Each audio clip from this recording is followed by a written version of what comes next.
Before John Wick ever picked up a pencil, the Ruska Roma were already shaping killers in the shadows. In Ballerina, we meet the most dangerous weapon they've ever crafted, Eve Macarro, trained not just to kill, but to perform each execution with choreography. She's vengeance in point shoes, and when her family is wiped out in a blood-soaked ambush, Eve dives into the underworld to unravel a conspiracy that could shake the high table itself. The plot and what it adds to the Wickverse. In the shadowy, high-stakes world of assassins and global crime syndicates, Ballerina introduces Eve Macarro, a deadly young woman forged in the crucible of the Ruska Roma, the same underground organization that once trained John Wick. Raised in a brutal environment where ballet and combat are taught side by side, Eve becomes a graceful but lethal killer. When her adopted family is mysteriously and ruthlessly murdered, Eve sets off on a personal mission of vengeance. Her pursuit takes her deep into the darkest corners of the assassin underworld, unraveling a conspiracy that ties back to powerful forces within the high table. But Eve isn't just avenging blood. She's chasing clarity, freedom, and justice.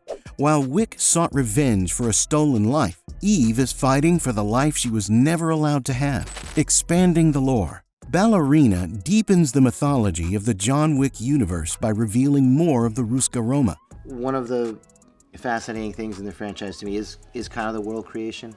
Like we always say, I'm a big fan of Greek mythology and Tolkien and all kinds of fantasy-esque worlds like that. So to build your own world and take it.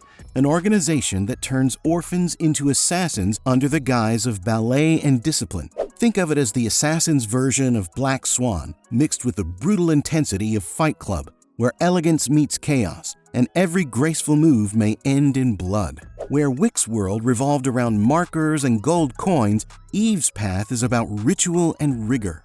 Every movement a calculated display of grace and brutality. Unlike John Wick, who chose to walk away from the assassin world, Eve was never given the chance to escape. The high table looms even larger here, introduced not just as a governing force, but as a hydra of competing agendas and deadly traditions. New factions are introduced, new rules explored, and new threats emerge that could shift the power balance of the underworld. The cast and characters. Ana de Armas as Eve Macarro.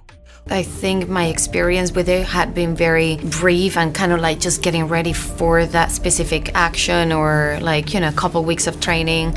Like the famous line in James Bond, in No Time to Die, when I say I only had 3 weeks training, that was real. Unlike John Wick, whose combat style is grounded in tactical brutality, Eve's fighting techniques are rooted in her ballet training, elegant, fluid, and razor-sharp. Ana de Armas trained for over 3 months in kickboxing, gun fu, and Brazilian jiu-jitsu to authentically portray her character. She worked closely with the stunt team to develop a style that merged dance with bone-breaking precision. She called it the most demanding role of her career. Think Ballerina meets Brawler. Reeves reprises his legendary role, but don't expect a simple cameo. Producer Erica Lee confirmed that Reeves shot his scenes over a full week, suggesting a meaningful presence.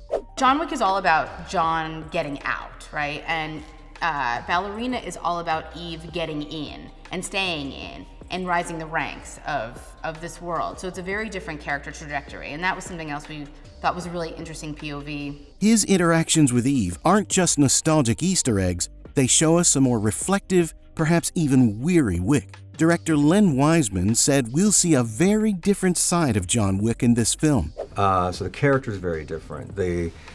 All the adventure that you're going to go on is different, but the tone was one of the most important things to maintain. Maybe even one that wonders if Eve will make the same mistakes he did. Norman Reedus plays Daniel Pine, a mysterious operative with unknown allegiances. He could be a mentor, a mole, or a monster. Reedus described the fight choreography as intensely coordinated, and unlike anything he'd done before. Expect Pine to be a major wildcard in Eve's journey. Returning as the head of the Ruska Roma, Huston's director walks the line between protector and predator.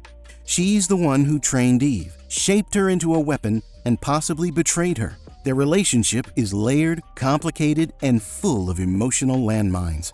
Byrne makes his franchise debut as the Chancellor. a powerful figure opposing Eve. We don't know much yet, but insiders say he brings a gravitas that redefines the villain role in the Wickverse. He's not just a thug with money, he's a kingmaker with ideology, and Eve stands in his way. I don't want to make comparisons with cult leaders, but I think somebody who uses power to influence people's minds. In a heartbreaking farewell, the late Lance Reddick reprises his role as Sharon, the dignified concierge of the Continental. Reddick passed away in March 2023, making this his final appearance in the franchise.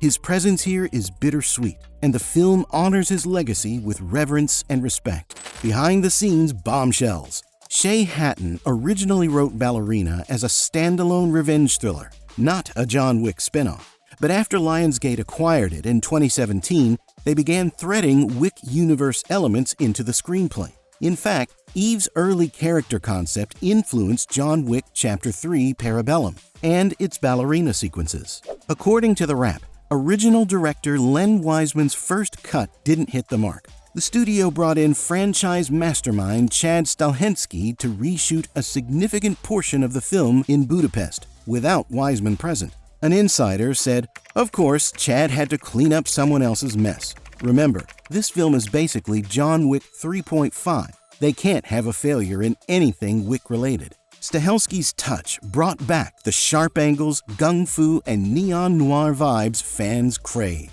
Ana de Armas didn't just play Eve, she became her. Interviews reveal her intense regimen and willingness to do her own stunts. "There were bruises, soreness, and days I thought I couldn't move," she said. But this wasn't just action, it was about emotion through motion. What it means for the future. Ballerina isn't just a spin-off, it's a statement. A new assassin has entered the scene, and she's not playing by the old rules. Lionsgate has already hinted at more spin-offs and prequels in the works, including a possible Ruska Roma origins and a deeper dive into the director's past. And if Eve survives her bloody ballet, don't be surprised if she joins Wick in a final war against the High Table. The future of the franchise might rest in her perfectly poised, blood-stained hands. We hope you enjoyed this dive into Ballerina, the blood-soaked, ballet-laced chapter of the John Wick universe. If you're hyped for the elegance, the carnage, and the expanding Wick mythology, smash that like button, subscribe for more deep dives and behind-the-scenes breakdowns, and hit that bell so you never miss a step.